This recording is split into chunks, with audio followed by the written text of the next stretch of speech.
The bank called again, Aunt Margaret. I gripped my phone tightly, pacing my kitchen floor. They said there hasn't been a payment in 3 months. That's not what you told me last week. Oh, sweetie, don't worry so much. You know how banks are, always making mountains out of molehills. My aunt's breezy tone made my stomach clench. I'll sort it out next week when that big catering order comes through.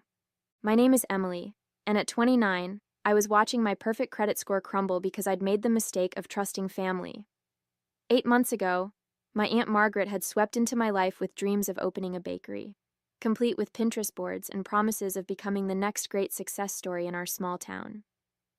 "You're the only one who really understands business, Emily," she'd said over coffee that day, spreading out her elaborate plans. "The banks just don't see the vision. But you do, don't you? You've always been the smart one in the family." Now, standing in my kitchen surrounded by past due notices, those words felt less like praise and more like calculated manipulation. "That catering order fell through weeks ago," I said. "The client told me himself when I ran into him at the grocery store. Why are you lying to me?" The silence on the other end lasted just a beat too long. "Well, there are other orders coming, and anyway, didn't you say you got a bonus at work? Maybe you could help out just this once." "No." My voice shook. "That's not what co-signing means, Aunt Margaret. You promised you'd handle the payments. You showed me a business plan. You swore you'd be responsible." "I am being responsible. Do you know how hard it is running a business? Of course there are going to be some bumps along the way. I thought you'd understand that, being an accountant." I walked to my home office, pulling up the online banking app I'd finally convinced her to let me access. What I saw made my blood run cold. "Are the Louis Vuitton charges part of those bumps, Aunt Margaret? Or the 3-day spa retreat? Because I'm looking at the business account right now, and there's an awful lot of personal spending here." "Those were networking opportunities. You have to spend money to make money, Emily. Honestly, for someone so smart, you can be very small-minded about business." I stared at the screen, at the long list of expenditures that had nothing to do with running a bakery. All while I'd been getting increasingly panicked calls from the bank about missed loan payments. The signs had been there from the beginning, if I'd only let myself see them. When Aunt Margaret first approached me with her bakery plan, she'd spun a perfect story. She'd already found the perfect location, she said. She had recipes passed down from my grandmother. She'd even taken some business classes at the community college. What she didn't mention was that 3 other banks had already turned her down, or that her business classes consisted of one weekend seminar, or that her previous attempts at running businesses, the jewelry-making venture, the life coaching practice, the essential oils phase, had all ended in debt and disappointment. But I'd wanted to believe her. Growing up, Aunt Margaret had been the fun one, always full of exciting ideas and dreams. While my own mother preached practicality and careful planning, Aunt Margaret talked about following your passion. She'd praised my decision to become an accountant, unlike my mother who worried it was too boring for me. "Just look at these projections," she'd said, showing me spreadsheets that I now realized were wildly optimistic. "We could be the next big thing in town, and with your financial expertise backing me, how could we fail?" I pulled up those original projections now, comparing them to the reality. The bakery was hemorrhaging money. Customer reviews complained about inconsistent hours and unfulfilled orders. Meanwhile, Aunt Margaret's social media showed her at expensive restaurants, shopping trips, spa days, all paid for with business funds. My phone buzzed with a text from my cousin Sarah. "Have you talked to Mom lately? She's telling everyone you pressured her into taking that loan, says you insisted on co-signing because you wanted to control her business." I nearly dropped my phone. Me?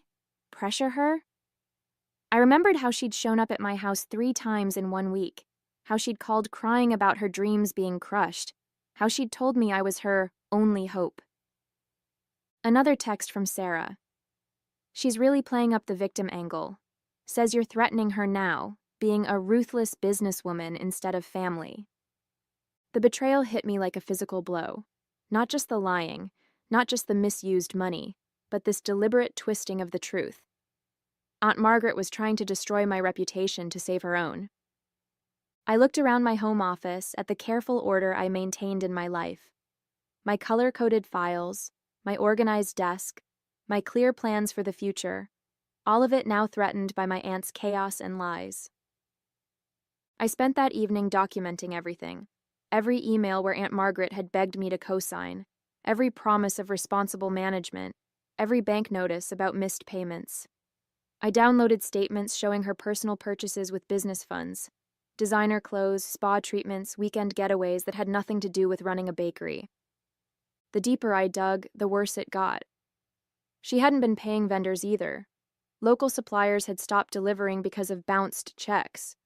The rent on the bakery space was 2 months behind. She'd even taken out additional credit cards in the business's name, maxing them out on personal expenses.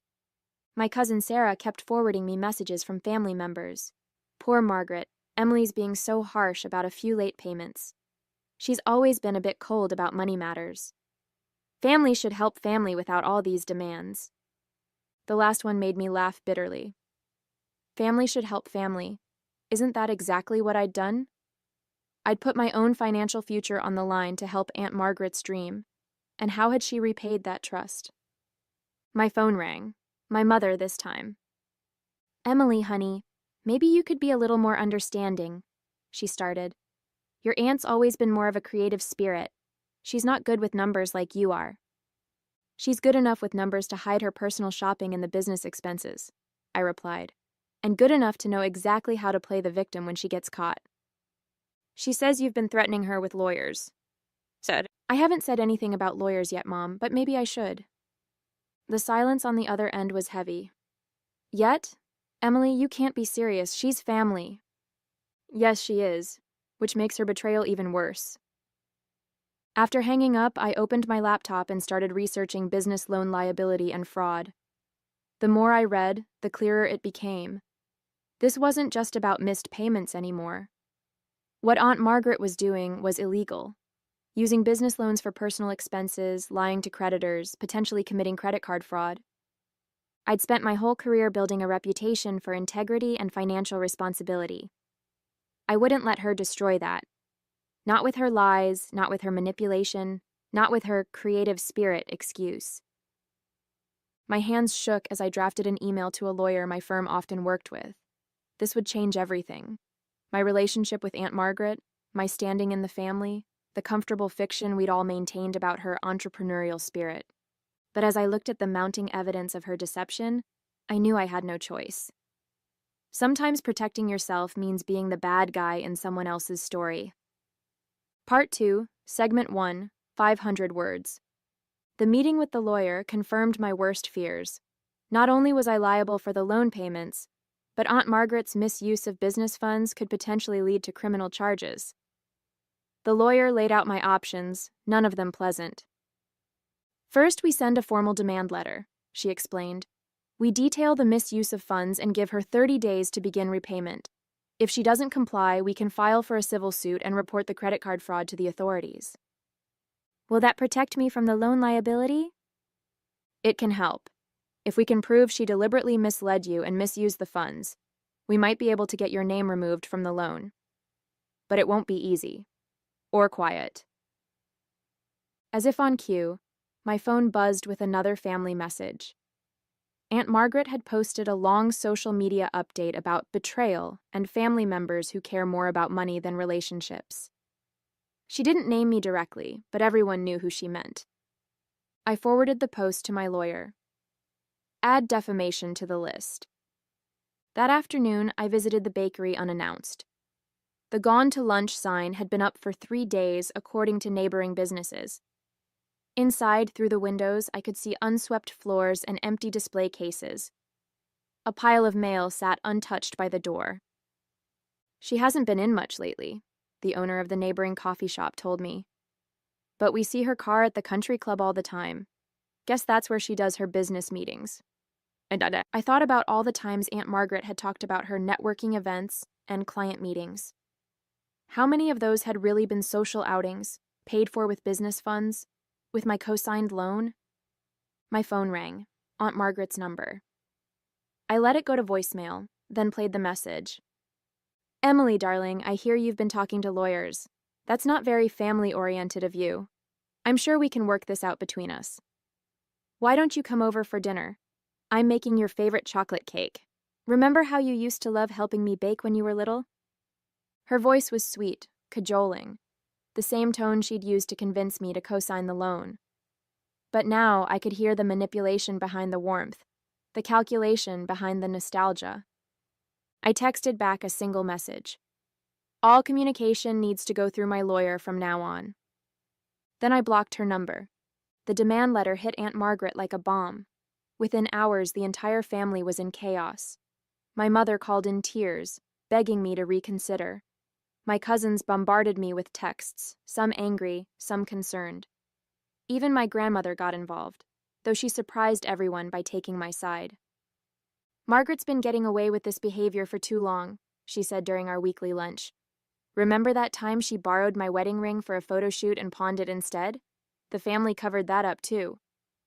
I hadn't known about the ring, or about the maxed-out credit cards in my uncle's name that my grandmother mentioned next, or about the borrowed car she'd sold without permission. Each story revealed a pattern I'd been too blind to see. The next day, Aunt Margaret launched her counterattack. She sent a mass email to the entire family, including distant relatives and family friends. In it, she painted herself as the victim of my corporate greed and lack of family loyalty. I only wanted to share my mother's recipes with the world, she wrote. Emily pressured me into taking out that huge loan, insisting we needed the most expensive equipment and the fanciest location. Now she's threatening me with lawyers because the economy is a bit slow. I forwarded the email to my lawyer, then sent my own reply all with bank statements attached. $3,000 at a luxury spa resort, $2,500 at designer boutiques, $5,000 for a business retreat that was actually a vacation in Miami. Dozens of restaurant charges at places nowhere near the bakery. Monthly country club dues. This is how Aunt Margaret spent the business loan, I wrote. Not on equipment, not on ingredients, not on my grandmother's recipes. Check the dates. All while she was missing loan payments and telling suppliers she couldn't pay them. The response was immediate. Some relatives doubled down on supporting Aunt Margaret, claiming I was airing dirty laundry. But others started reaching out privately, sharing their own stories of her financial manipulations. She borrowed $10,000 from me last year, one cousin wrote. Said it was for bakery supplies. I had no idea you'd co-signed a loan. She told me the banks were fully funding it. She tried to get me to co-sign first, another relative admitted. I said no, and she told everyone I was jealous of her success. My lawyer called that afternoon. Your aunt's lawyer reached out. They want to discuss a settlement. She has a lawyer? Her third one, apparently. The other two dropped her when they saw the financial records. The settlement meeting was set for a local coffee shop, neutral territory. Aunt Margaret arrived late, of course, wearing designer clothes that probably cost more than the bakery's monthly rent. Her lawyer looked tired before we even started. Here's our proposal, my lawyer began. Ms. Emily will agree not to press criminal charges for the credit card fraud if Mrs. Margaret agrees to the following conditions. First, she'll sign a confession of judgment for the full amount of misused funds. Second, she'll make a public statement correcting her false allegations. Third, she'll surrender the bakery's assets to help repay the loan. Aunt Margaret's perfectly lined eyes widened. Criminal charges? But it was my business. I had the right to spend business loan money on personal luxuries? No, you didn't, her lawyer cut in. Mrs. Margaret, as I explained before, that's fraud. But Emily agreed to help me. She knew I needed. I agreed to co-sign a business loan, I interrupted. Not to fund your shopping sprees and spa days. Her face crumpled into familiar tears. I'd seen this performance before, at family gatherings, when bills came due, when she needed favors. But this time it didn't move me. I'll lose everything, she sobbed. The bakery was my dream. The bakery was your excuse, I corrected. Your dream was spending money you didn't have, and I'm done financing it. Her lawyer pushed a tissue box toward her. Mrs. Margaret, I strongly advise you to accept this offer. The alternative would be significantly worse. Worse than being betrayed by my own niece? She glared at me through her tears. Worse than federal charges for bank fraud, my lawyer replied calmly. Ms. Emily has documentation of every misused dollar, every personal purchase disguised as a business expense, every bounced check, every missed payment. Do you really want that presented in court? The tears stopped abruptly. Aunt Margaret's face shifted from wounded victim to calculated assessment. I recognized that look. She was weighing her options, just like she had when she'd first decided to target me for the co-signing. I'll need time to consider. You have until tomorrow, my lawyer said. After that, we proceed with criminal charges. As we left the coffee shop, I heard Aunt Margaret on the phone with my mother, already spinning a new version of events. But this time, her words couldn't touch me. I had evidence, I had truth, and most importantly, I had finally found my backbone. Aunt Margaret signed the settlement agreement the next day. Her lawyer practically pushed her hand to the paper, knowing it was her best option. Within a week, she posted the required public statement on social media, though she managed to make even her confession sound like martyrdom. Due to recent misunderstandings, I need to correct some statements about my niece Emily's involvement in the bakery. She did not pressure me into taking the loan, and any suggestions otherwise were incorrect. Additionally, I acknowledge that certain business funds were misused for personal expenses. The family reaction was split. Some relatives finally saw through her act, especially after more stories of her financial manipulations came to light. Others chose to believe her new narrative, that she was being noble by taking responsibility, that she was sacrificing herself to protect family peace. My mother struggled the most. She kept trying to find middle ground where none existed. Couldn't you have handled it more quietly? She asked during our weekly lunch. The whole town is talking. The whole town was already talking, Mom. Aunt Margaret made sure of that when she spread lies about me. She's still your aunt, and she's having such a hard time now. She had to cancel her country club membership. I pulled out my phone and showed her the latest credit card statement Aunt Margaret had tried to hide. Look at these charges, Mom. All while she was missing loan payments that affected my credit score. All while she was telling everyone I forced her into debt. My mother studied the statement, her face falling as she scrolled through the expenses. I had no idea it was this bad. No one did. That's how she operates. She counts on family loyalty to cover her tracks. The bakery's assets were sold to cover part of the debt. It wasn't much. Most of the equipment was leased, and suppliers had already reclaimed a lot of their stock. But it was something. Aunt Margaret would be paying me back for years, with the confession of judgment hanging over her head to ensure compliance. The hardest part was dealing with the flying monkeys, relatives and family friends who kept trying to make me feel guilty about destroying Aunt Margaret's dream. They didn't want to hear about the fraud or the misused funds. They just saw a niece who had turned against her aunt. But others started coming forward with their own stories. My cousin Tom revealed how Aunt Margaret had borrowed his inheritance money, promising to double it with investments that never materialized. My uncle confessed she'd taken out credit cards in his name during their marriage. Even my grandmother admitted there were more missing pieces of jewelry than just the wedding ring. You're the first one to stand up to her properly, my grandmother said. The first one to make her face consequences. Nope. My lawyer called with updates about the repayment schedule. Your aunt tried to negotiate lower monthly payments, she said. Claimed she couldn't afford the agreed amount. Let me guess.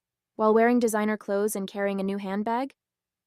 Exactly. Don't worry, we shut that down fast. The confession of judgment means we can seize assets if she defaults. 6 months later, the bakery space had been taken over by a young couple who actually knew how to run a business. They kept some of grandmother's recipes on the menu as a courtesy, though they politely declined when Aunt Margaret tried to insert herself as a consultant. The family dynamics had shifted permanently. Holiday gatherings were smaller now, with clear divisions between those who understood my actions and those who still supported Aunt Margaret. My mother finally stopped trying to broker peace when she discovered Aunt Margaret had been borrowing money from her friends, using my mother's name as a reference. She told them I'd guarantee the loans, my mother said, shocked. If you hadn't exposed her pattern, I might have felt obligated to cover those debts too. The repayments were steady, if not graceful. Each month, Aunt Margaret made a show of how difficult it was to send the money, posting cryptic social media messages about sacrifices and family obligations. But her designer outfits and luxury car told a different story. She'd simply found new sources to fund her lifestyle. My cousin Sarah kept me updated on Aunt Margaret's latest schemes. She'd started a life coaching business, targeting wealthy divorcees with promises of financial freedom and entrepreneurial success. The irony was almost too much. Should we warn them? Sarah asked. They can Google her name, I replied. The articles about the bakery fraud are still online. If they choose not to do their research, that's on them. My own life had improved surprisingly. Without the stress of covering for Aunt Margaret's mismanagement, my work performance soared. I made partner at my accounting firm, specializing in fraud prevention. Sometimes I used my own experience as a cautionary tale for clients. Blood ties don't make someone trustworthy, I'd tell them. Sometimes they make us ignore red flags we'd never accept from strangers. The family friend network slowly rebuilt itself along new lines. Those who'd enabled Aunt Margaret's behavior for years found themselves excluded from social circles that had grown tired of being hit up for loans and investment opportunities. Meanwhile, I developed closer relationships with relatives who appreciated honesty and responsibility. My grandmother hosted a small dinner party to celebrate my promotion. Looking around the table at the family members who'd stood by me, I realized something important. Family loyalty shouldn't require self-sacrifice. Real family supports growth and responsibility, not endless enabling of bad behavior. I wish I'd had your courage years ago, my grandmother said, squeezing my hand. Think of all the heartache we could have avoided if someone had stood up to Margaret sooner. A year after the settlement, I received an unexpected package. Inside was a worn leather-bound notebook, my grandmother's original recipe book that had gone missing from the bakery. An anonymous note said it had been rescued before Aunt Margaret could sell it. The recipes brought back memories of childhood baking sessions, before I understood about manipulation and financial fraud. Back when Aunt Margaret was just my fun, creative aunt, who let me lick the spoons and didn't worry about measuring cups. My mother called that evening with news. Aunt Margaret was moving across the country. She'd found a wonderful opportunity in California, though nobody quite knew what it was. The family's reaction was telling. Instead of the usual excitement about her latest venture, there was only quiet relief. She asked to borrow money for the move, my mother admitted. For the first time in my life, I said no. It felt strange, but good. I ran my fingers over my grandmother's handwritten recipes, thinking about inheritance and legacy. Aunt Margaret had always claimed she wanted to honor our family's baking tradition, but real honor isn't about grand gestures and borrowed money. It's about respect, responsibility, and truth. The notebook now sits on my kitchen shelf. Sometimes I bake from it, measuring carefully, following the instructions exactly. There's something satisfying about doing things the right way, even if it's not as flashy as Aunt Margaret's dreams. It's a reminder that some things, trust, reputation, family bonds, have to be earned properly, not bought with borrowed money and broken promises. During the holidays that year, our smaller family gathering felt more authentic than the grand parties of the past.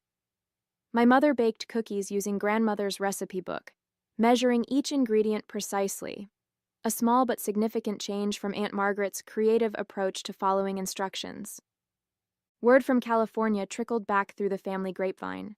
Aunt Margaret had already launched and abandoned 2 new business ventures, but her posts still showed shopping sprees and luxury hotels. Some relatives still sent her money, despite everything they'd learned. Old habits die hard, I suppose, but the important things had changed.